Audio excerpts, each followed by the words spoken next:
morning. Whether you are here in the sanctuary or you're watching from at home or our library or even outside, it is wonderful for all of us to be together.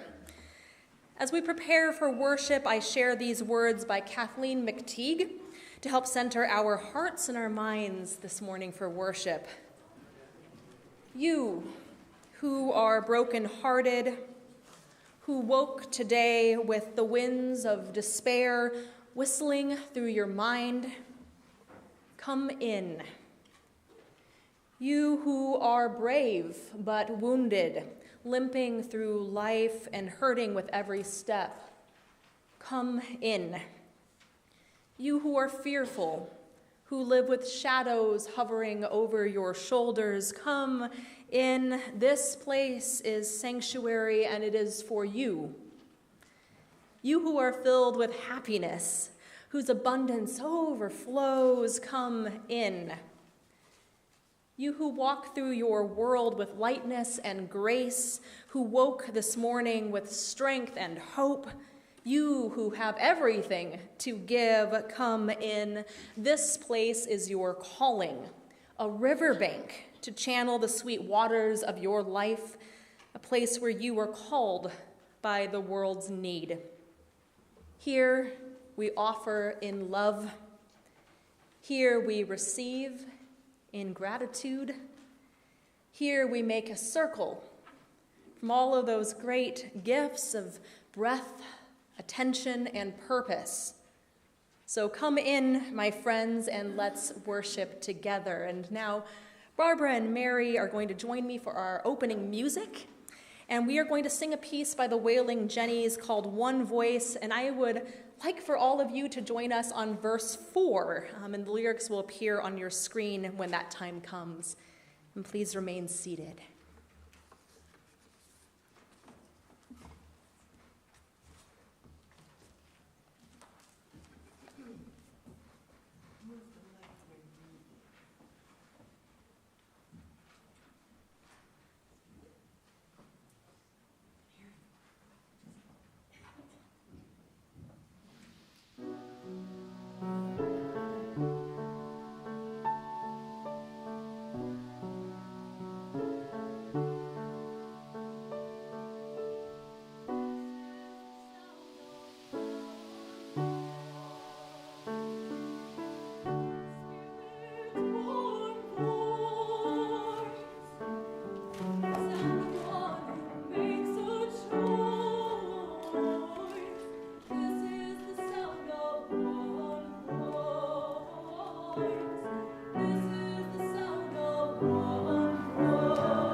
This is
Good morning, and welcome to the Morristown Unitarian Universalist Fellowship, a vibrant, liberal religious home for all ages. Welcome to our shared journey of the Spirit. I am Barbara Castellanastasiak, your worship associate today. Here at our fellowship, we believe in supporting each person's individual spiritual journey while working together to build a loving, just, and sustainable beloved community, both among us and in the wider world. Whoever you are and whatever spiritual journey led you to us today, you are welcome here. I especially want to take a moment to welcome any newcomers and returning members who are here with us today. We're so glad to have you here. If this is your first visit, I invite you to fill out a visitor card after the service to help us get to know you and to help you get connected with our community. So, welcome. We're a community of diverse ages and needs, but we all worship together. There are many different ways that you can join us on Sunday mornings, and we invite your family to choose the option that works best for you. Everyone, of course, is welcome to worship with us right here in our sanctuary or meeting room. But that's not the only place where you can join the service. You can also join us through our live stream from the comfort of your own home or when you're away from home. For example, Gabor Kiss is watching us online from our partner church in Transylvania with 6 members and their minister, Reverend Denis Palfi. If you or your loved ones need a comfortable space where you can stretch your legs or have a conversation during the service, our library has a large TV streaming service. However, please keep the library food-free for the safety of those among us with food allergies. We are a vibrant and active community with many opportunities for you to get involved.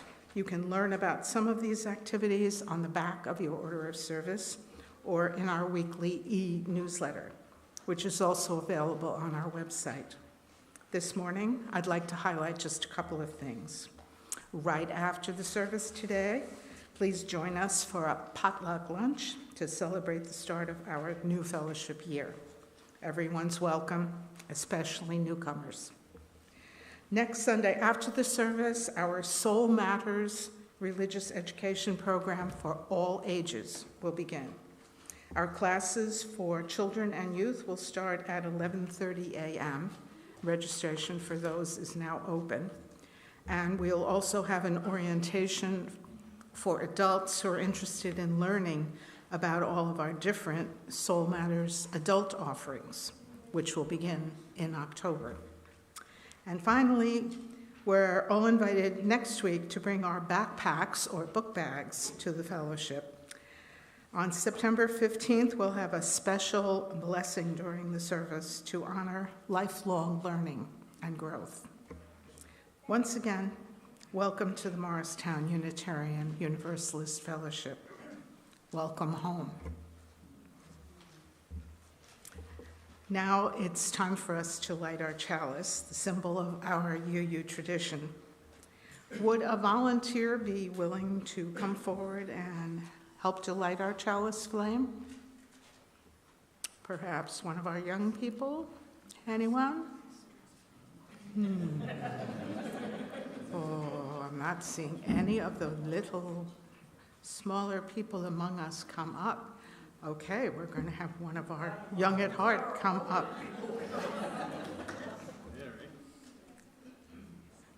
Thanks, Julia. And we'll read our words together as Julia lights the chalice. Love is the spirit of this fellowship, and service is its law. This is our great covenant, to dwell together in peace, to seek the truth in love, and to help one another. And now, Please stand if you can, for our opening hymn today, number 1000 in your teal hymnal. The words on the screen, Morning Has Come.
Today is a special day, my friends. It's my first Sunday as your new minister, and it's also the start of a new church year. In the past, some of our Unitarian Universalist congregations took a break during the summer, some not even holding services. Instead, people would go off and do things for the summer, and they would come back when autumn arrived. Nowadays, we don't close up all summer, but it's still a quieter time for us. Our children's classes take a break, and people sometimes take a break from church too. And still, we come together every year with one another and reaffirm our commitment to building a beloved community. Am I missing a spot? Sorry. For many of us, today is a homecoming to a place we love. For others, it might be our first time here, and we welcome you with open arms. To celebrate this special time, Unitarian Universalists have a tradition called the water communion ceremony. Many of you brought water with you today from places that mean a lot to you. Maybe the water comes from a burbling stream in a place that you love. Or perhaps it came from your swimming pool of your childhood home, or from your grandma's faucet at a family gathering. Wherever it came from, soon you'll pour your water into this big bowl. The communion bowl represents the congregational life that we all share. It represents this community, each of us and all of us. Yesterday, I led my first wedding as your new minister. Kylie and Jenna included the water communion in their ceremony. And when they poured their water into a shared vessel, I said, "Just as the combined waters of these two women replenish this common vessel, so too do the unique contributions of these two women have the power to replenish their marriage in the years to come." That's true of our congregation, too. Each person brings something special that helps our community to thrive. You do that by your presence and your contributions.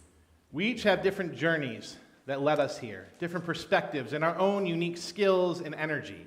And yet, together, we form one community.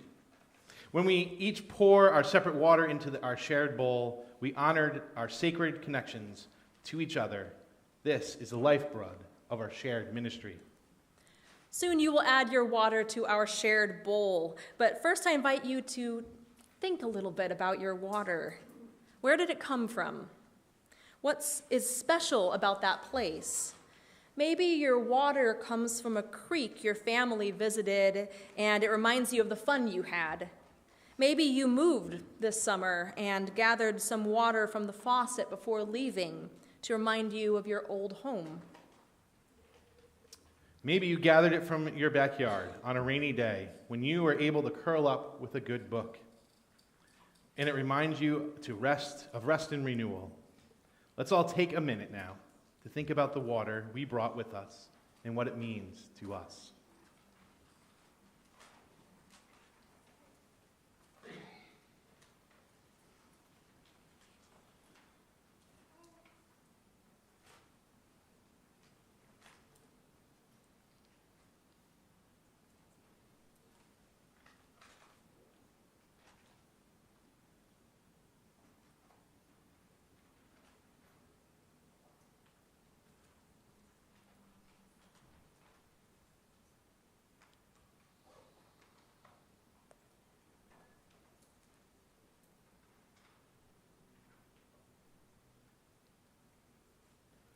And I'll now get us started. The water that I will be bringing to our bowl in a moment is very special. It is from last year's water communion ceremony.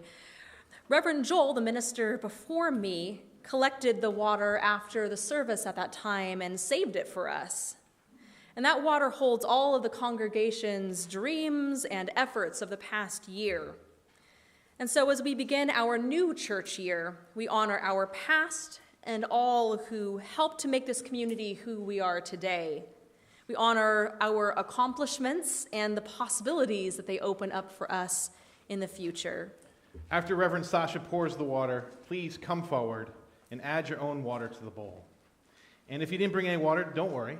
We have some water up here that you can use to symbolize being part of our community. When you come up, please pour only a little splash of water. This bowl kind of swishes it out if you really pour in there. Make sure that there will be, so we can also make sure that there's room for everyone to add their water. Now, let us, everyone come up one row at a time. We'll start at the front and work our way towards the back. That works, makes sense. And we'll pour it in.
I don't know if you were able to hear what Laurent said, that is water from our new building.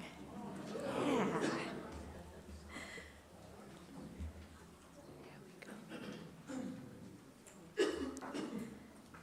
We have poured our water into our common bowl, the common bowl of our community, and with it we share our hopes and our fears, our strengths and our growing edges, our wisdom and our wonderings. Just as you each bless this community by your presence here, may this community be a blessing to us all, offering life-giving waters that sustain, refresh, and inspire us in the days ahead. Amen, and blessed be. Now it's time for our milestones and passages. You know, sometimes we come to this sacred place with a lot on our hearts. Perhaps you welcomed a new baby, or lost a loved one, or lost a job, or have a health concern. Whatever your joy, sorrow, or concern, you can share it with us by filling out a milestones and passages card before the service. This morning we have a few to share, and please respond after each of these by saying, "We hold you in our hearts." This morning, Venkat Puraprana writes, "My mother, Sita Devi Puranapranda, passed away on August 30th at 5:23 a.m. She was the capable matriarch of our family, who led by example and multiple reminders as necessary. She will be remembered as a strong woman who was ahead of her time and missed by all of those whose lives she touched. In accordance with her wishes, her body was donated to the medical college, and her corneas were donated to the eye bank. We hold you in our hearts. This morning, Carolyn Schwartz and Delina Blount, aide to Miss Carolyn, are asking for volunteers to drive to New York City, and all tolls and fees will be paid by Carolyn, and for more information, please contact Carolyn Schwartz for details. Thank you. We hold you in our hearts. And Diana Hart shares gratitude for the Donaldson babies, Romilly and Brinlin, who you may notice are outside of our doors right now to help keep them safe. Gratitude for getting stronger every day. And their amazing mamas for their courage, strength, and love. We hold you in our hearts. Let's take a quiet moment now for the prayers and meditations of our own hearts. Close your eyes. Get nice and comfy in your chair. Breathe in and out. Hear the breaths as you do of those around you. This community that holds you. Feel the spirit of life holding us all in this moment. Let's take 3 deep breaths together. In and out. In and out. And one more breath. And then let's hold a moment of silence.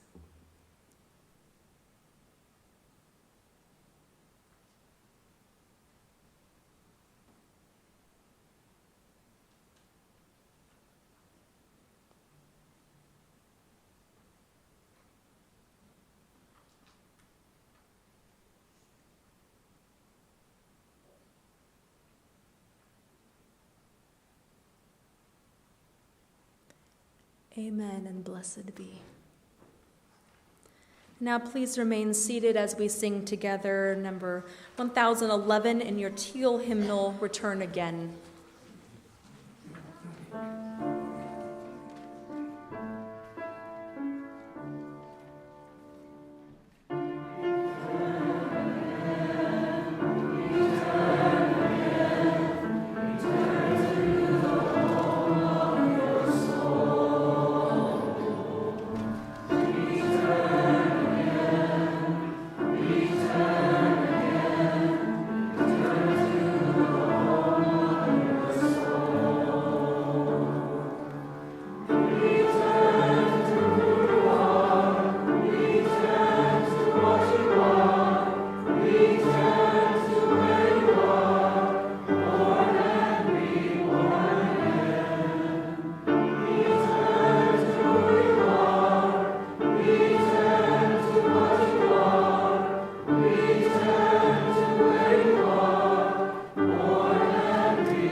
Our reading this morning is by the Unitarian, Universalist, and pagan spiritual leader, Starhawk. It is from her book, Dreaming the Dark, Magic, Sex, and Politics. We are all longing to go home, to some place we have never been, a place half remembered and half envisioned. We can only catch glimpses of it from time to time. Community. Somewhere there are people to whom we can speak with passion without having the words catch in our throats. Somewhere a circle of hands will open to receive us. Eyes will light up as we enter. Voices will celebrate with us whenever we come into our own power. Community means strength that joins our strength to do the work that needs to be done. Arms to hold us when we falter. A circle of healing. A circle of friends. Someplace where we can be free.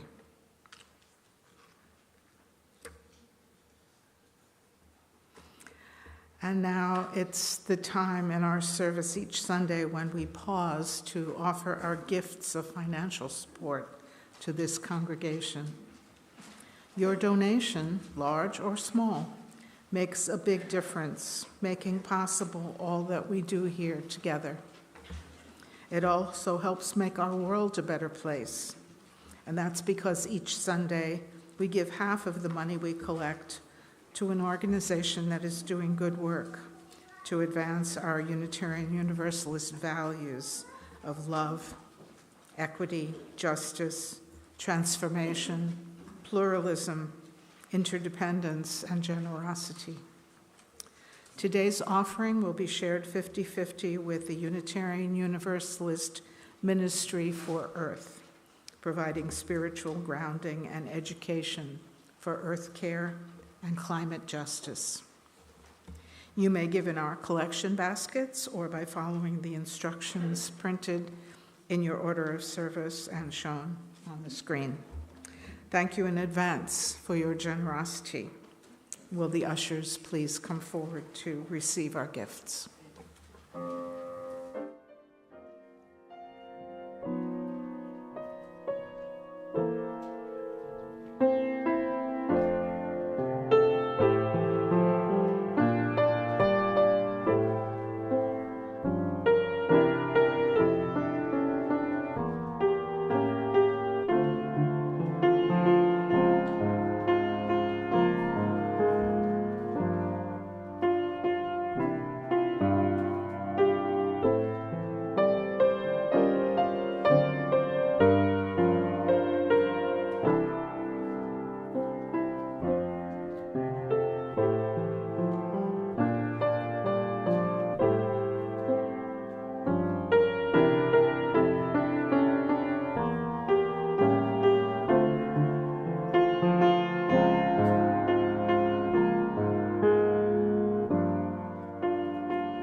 Recently, I saw a Facebook meme from a pediatrician.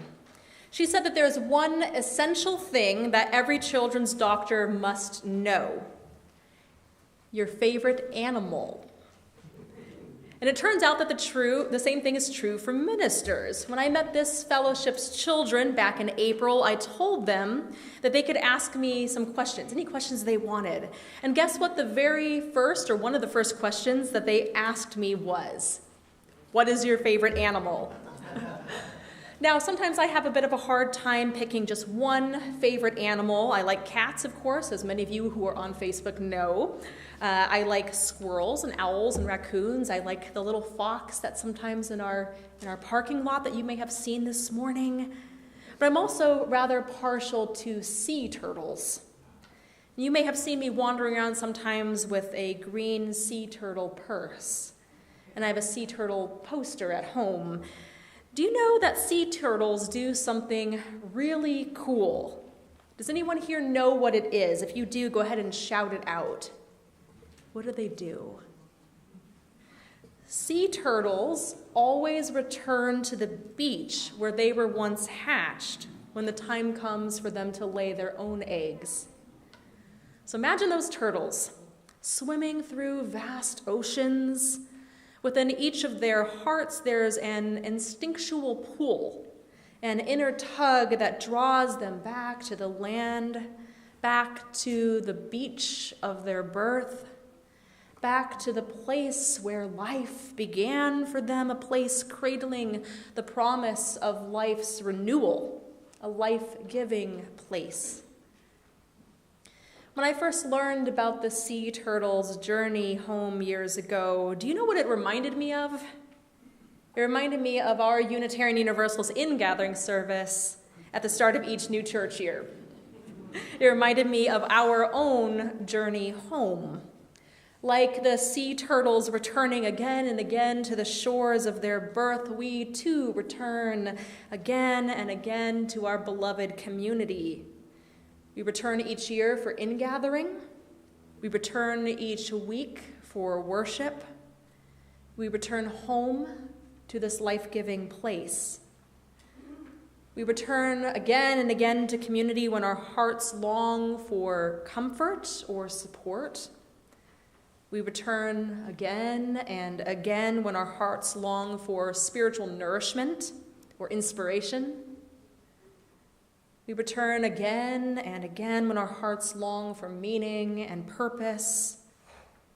And we return again and again when our hearts long to be of service and to help build a better world. We return again and again and again. And there's something inside each and every human being that draws us into community.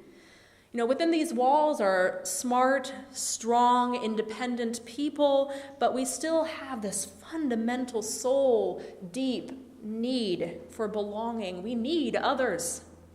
We need one another. We are social creatures.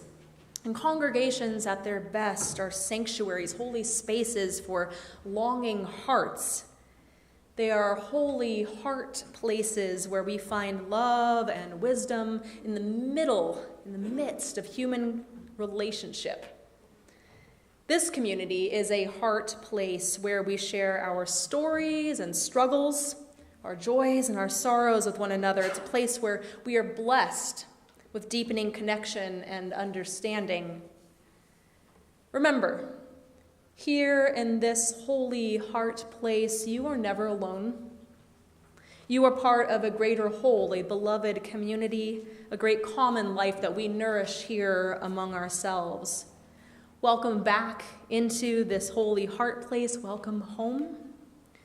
Now let's go ahead and pause for a moment and raise our voices together in song before we continue the sermon. We're going to remain seated for this one, and let's sing just the first verse of hymn number 1008 in your teal hymnal, When Our Heart is in a Holy Place. When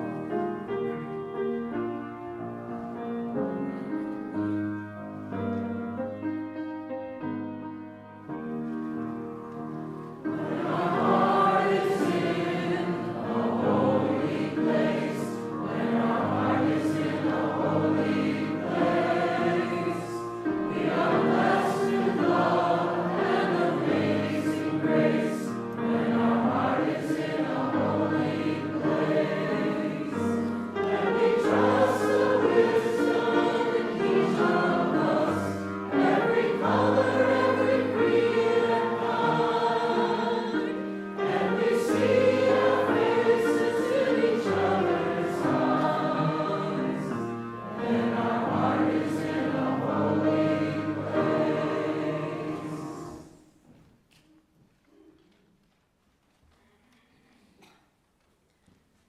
when our heart is in a holy place.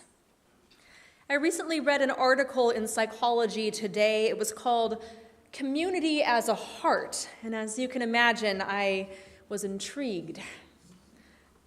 The author, Dr. Lois Holzman, is the director of the Eastside Institute, a research and training center that explores new approaches to therapeutics, education, and community building. In the article, she talked about how we often think of community as a haven, but should instead think about it as a heart. And the idea of community as a haven is probably familiar to most of us today. After all, often congregations gather in a space like this one, known as a sanctuary. This sacred space where our community gathers each week, a sanctuary, a haven. And there's much that we might seek sanctuary from in our lives. Life has its ups and its downs. The world is beautiful, but it is also sometimes brutal. There are things that may keep us awake at night.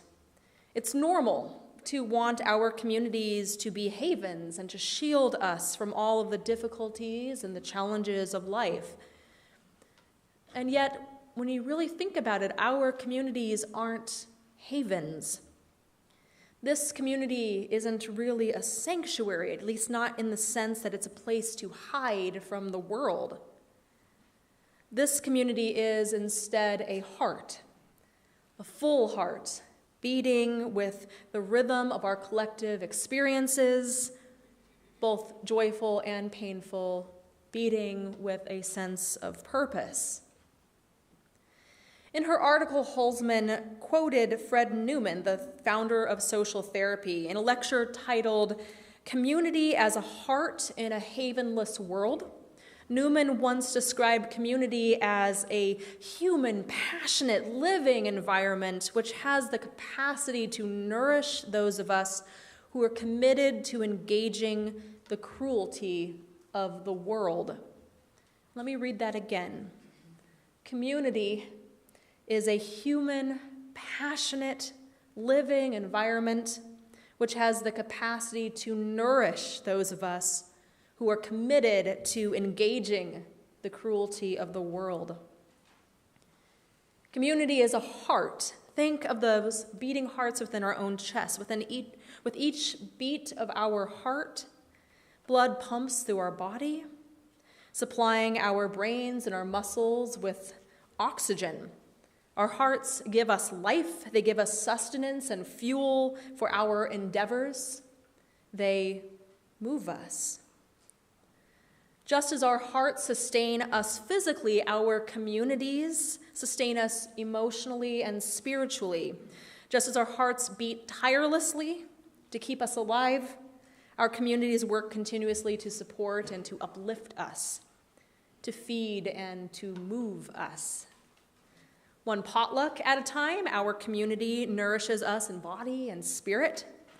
One baby dedication at a time, it gives us hope for the future. Community reminds us of the power of love, one wedding at a time. It helps us to honor the lives that have touched our own so deeply, one memorial service at a time.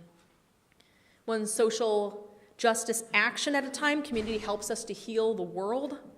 And one worship service at a time, it can help us come together to explore that which is of worth and to connect us with the sacred well springs of life. Community is not a haven, it's our heart. Let's pause now, and this time we're going to stretch our legs a little bit by rising as you are able to sing our next verse of When Our Heart is in a Holy Place. Again, 1008, Teal Hymnal. Deep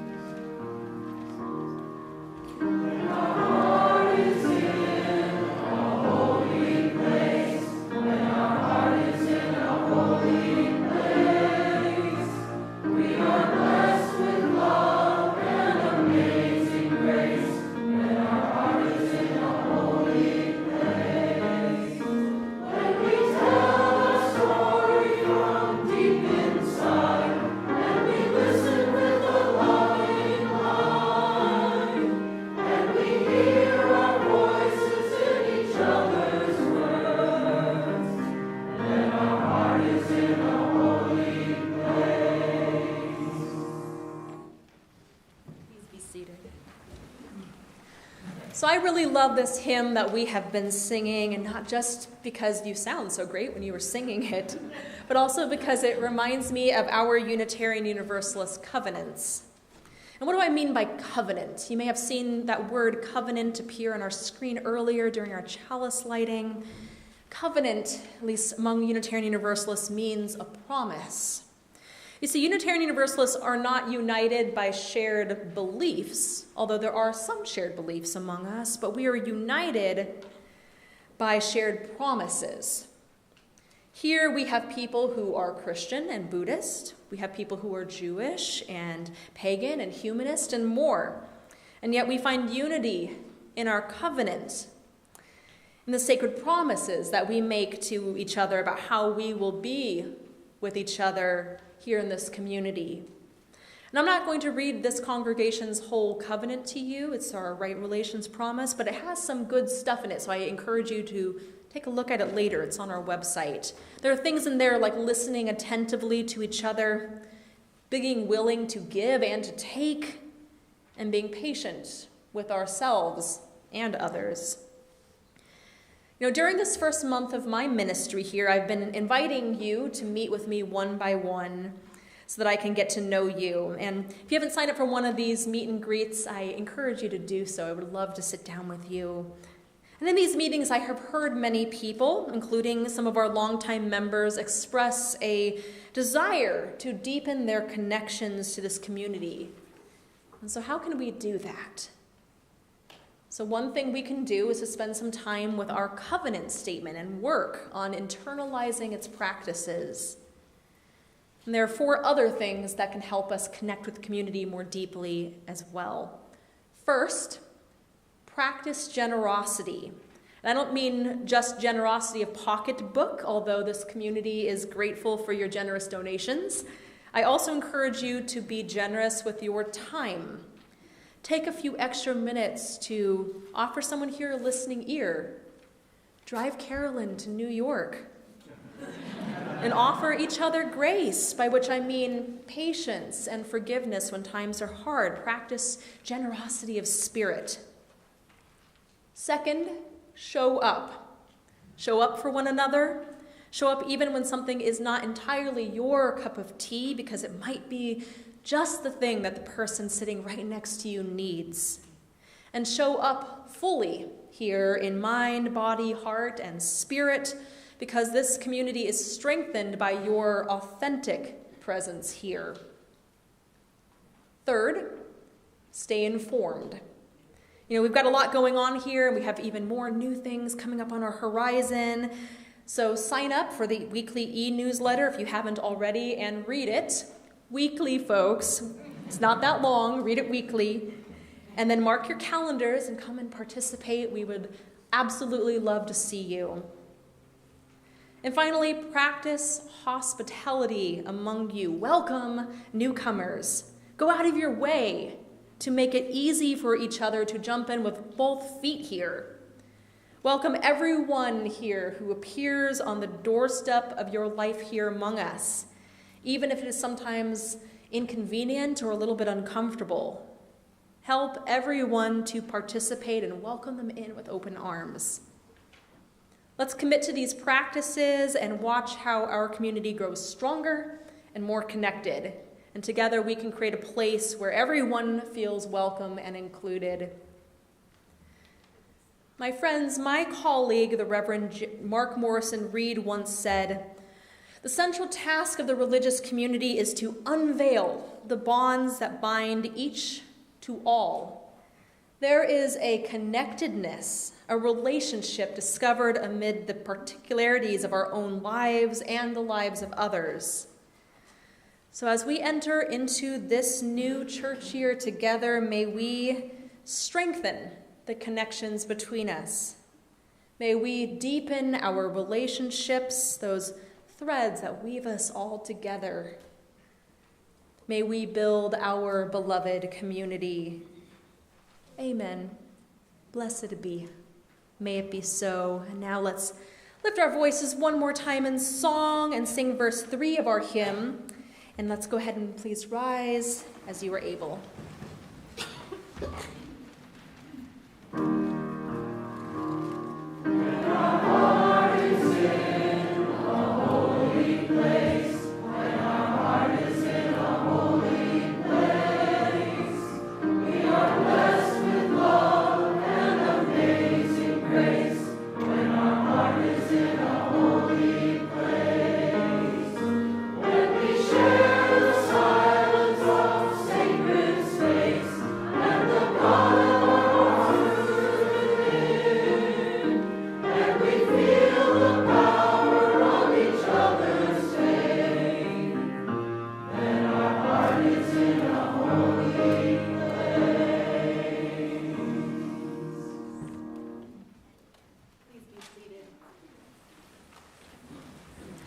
It is time now to bring our time of worship to a close, but as we extinguish this chalice flame, its light will continue to burn in our hearts.